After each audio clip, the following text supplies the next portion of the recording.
राजनांदगांव संसदीय क्षेत्र के टेडेसरा इलाका में आज निष्पक्ष मतदान पर लोगन मंडला प्रेरित करने के उद्देश्य से पुलिस जवान मंडल ने फ्लैग मार्च निकालेगी एवं मनगट्टा के सभी रिसोर्ट पर भी जांच पड़ताल करेगी।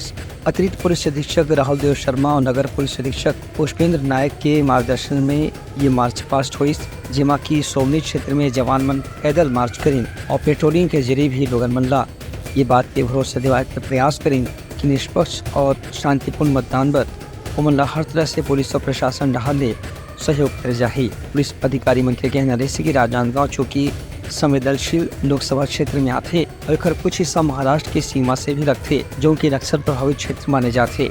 एक सिटी यहाँ मार्च पास्ट करके लोगन मंडला प्रोत्साहित करेगी से कि मतदान शांतिपूर्ण ढंग से संपन्न कराया जाए।